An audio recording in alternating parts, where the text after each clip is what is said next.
As followers of Jesus, how do we neither withdraw from the world nor assimilate to it? That's the question I want you to have in your head as we take a look at this second part of the Sermon on the Mount. How do we not merely, assimilate to the world, but at the same time, how do we not, withdraw from it entirely? Because that is, I think, the temptation for Christians in this and every age. Well, last week, we started the Sermon on the Mount, and if you remember, the Sermon on the Mount started with the Beatitudes. The blessed are the ... We talked about how some of these blessings are aspirational. Some of these we want for ourselves. And others of these are definitional.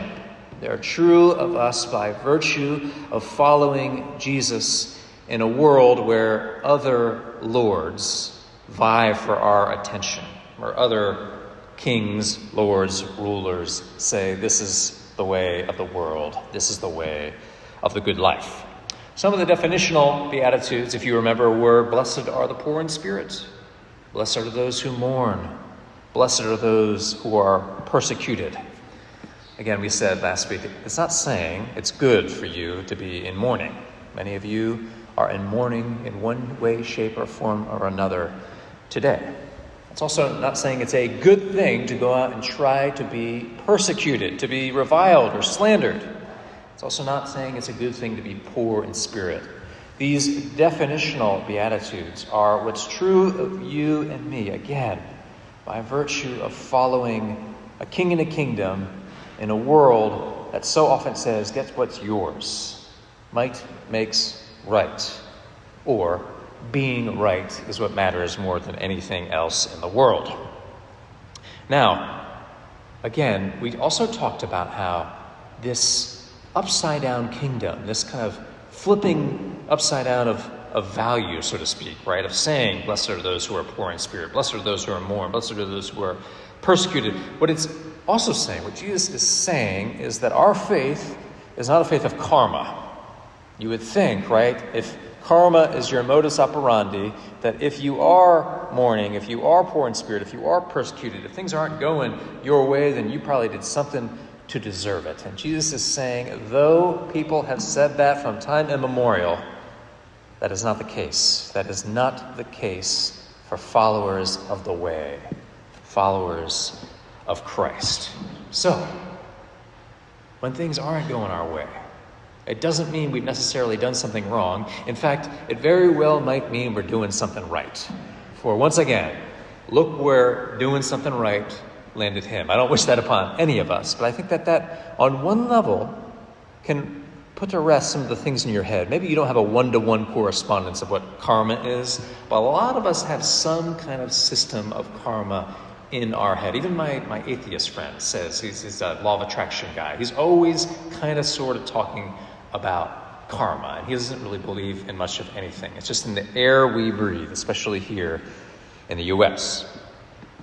What are some of the aspirational Beatitudes that we talked about? We talked about how Jesus is saying, be merciful. We talked about how in the ancient world, mercy was not a value. Mercy wasn't something you wanted. Again, we talked about the Odyssey. Christopher Nolan's doing that movie. Go see it, or go read it, because I don't know what he's going to do with it. Can't wait to see it. But if you read Homer's Iliad, the Odyssey, you read Virgil's, mercy is not a value. Mercy is not what you want. But Jesus is saying, followers of Jesus, this kingdom way, the good life, is to be merciful. It's to be a peacemaker. It's to hunger and thirst for righteousness. We mentioned how, from the very beginning of the gospel, right, Joseph, Mary's husband, was deemed righteous by virtue of the fact that he was merciful to Mary before he knew the whole story. So, those are two things, right? It's definitional. It is by virtue of being in a world, in a place where the values of our kingdoms are not like Jesus Christ. But also aspirational. These are things that you and I want, to be merciful, to be peacemakers, to hunger and thirst after justice. Or at least we sort of kind of want these. But most importantly, what we said, and the reason why I'm spending so much time with the preamble to this Sunday's sermon is because this Sunday's sermon is doing something very similar. most importantly, we said that the Beatitudes define Jesus.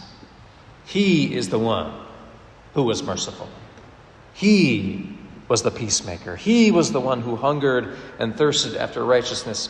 But even definitionally, he was the one who was poor in spirit, who mourned, who was persecuted, even to a cross of wood.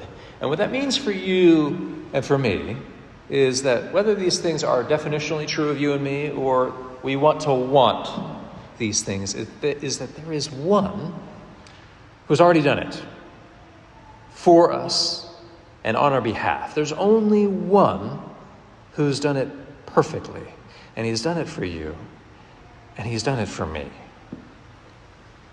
That message, that first part of these 3 chapters of the Sermon on the Mount, leads into what we read this morning. So if the Beatitudes talked about those who are blessed, again, they're not, here's how to be blessed. No, by virtue of being a follower of Jesus, you are blessed. And out of this blessing, these blessings, today we read about what these blessings mean. You heard it just a second ago. You are the salt of the world. You are the light of the world. Notice, just like the Beatitudes, it doesn't say, be salt.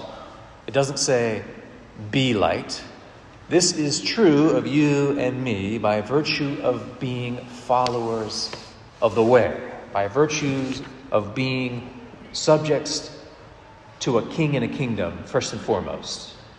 You and I are not first and foremost Americans or Canadians or wherever you're from. That allegiance is not primary. Our primary allegiance as Christians, believe it or not, is to a king and a kingdom. But thanks be to God that it's to a king who would rather go against himself than us. Thanks be to God that it's a king who refuses to seize power, to coerce by force. And this Lord, the one who did it all on your behalf and mine, says that not only are you and I blessed, but we are salt and light. Again, this is true of you whether you feel it or not. He says, this is who you are. Those other things that you sometimes do are not actually true of you. They're not actually true of me. What you and I are is salt and light, merciful, pure in heart, seeking after righteousness and justice. Now, by virtue of being salt, being light, again, not trying to be, but by virtue of being it, this has public consequences. And that's what Jesus is getting into in this part of the sermon today. Now, I'm not trying to tell you anything you don't know, but salt, we all think of salt as seasoning, right? As making something have real taste. And Jesus mentions that, but in the ancient world, salt's primary purpose was to preserve, right? No refrigeration, it was a preserving agent. So it preserves, it seasons, it purifies. Ultimately, in the ancient world, salt is indispensable. That's why you have all these famous salt routes. What Jesus is saying here is you and I are indispensable. We are indispensable to this broken world. What he's also saying, by changing the metaphor, light is inherently visible. We don't need to make it visible. We are visible. We are salt. We are light. And the warning that comes here, if you're reading closely, about salt losing its taste is not about moralism. It's not saying, hey, you need to try harder. What it's saying is we have a real calling. We have a real purpose. We can take this seriously. Maybe you're here today and you don't feel like you have much of a purpose. Maybe you're working for the man.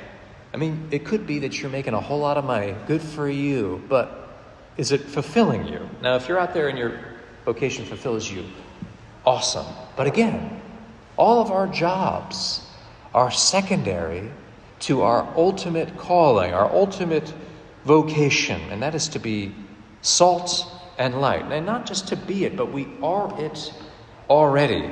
And the way Jesus talks about salt losing its taste, because salt doesn't really lose its taste, he's making it sound like it's nearly impossible.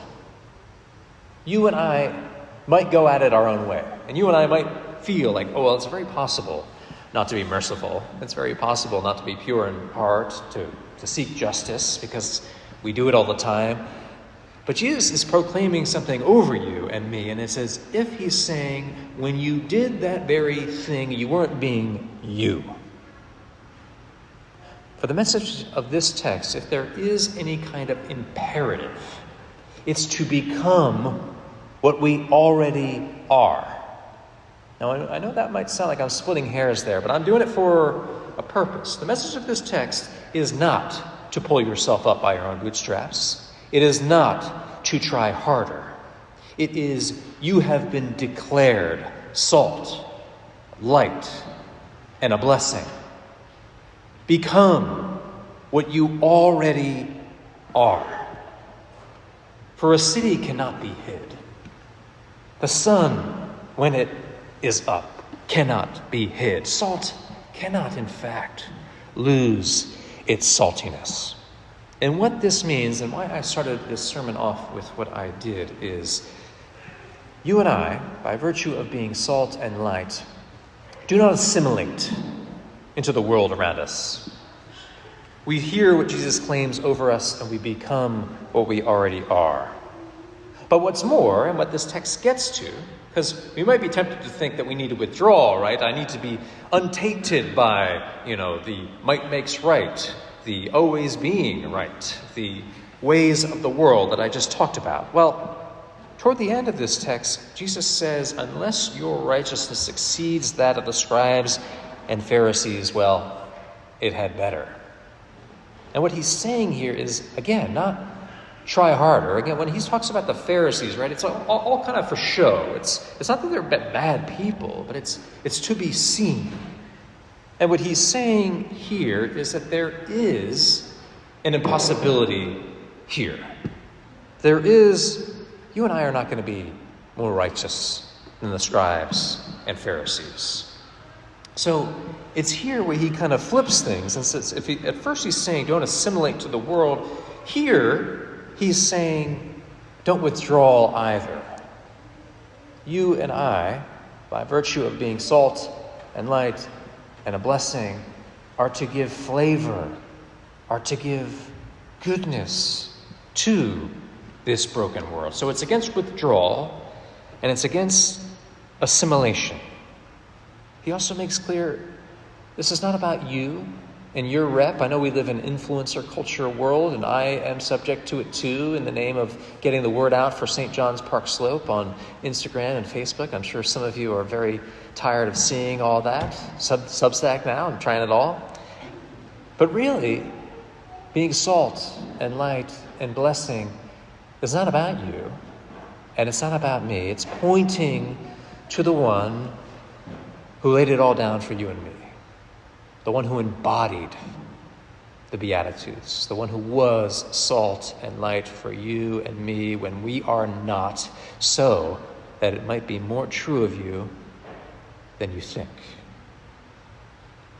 Friends, this is just the first chapter of the Sermon on the Mount, but I hope if it dispels anything, the Sermon on the Mount is not merely always do good things and never do bad things. It's not a call for you and me to try harder. If anything, the sermon is all about a heart transplant. It's about a change from within, something that you and I cannot manufacture. But hear these words, and may they be true of you, and may they be true of me. You are blessed. You are salt. You are light. Don't strive. Don't try harder. Become what you already are. And when you're not, it doesn't nullify who God has said you are. Because God in Christ has done this for you and for me on our behalf, and in our place, even when we find ourselves doing what we cannot do. This is true of you and me. So begin again. Become who you already are. In the name of the Father,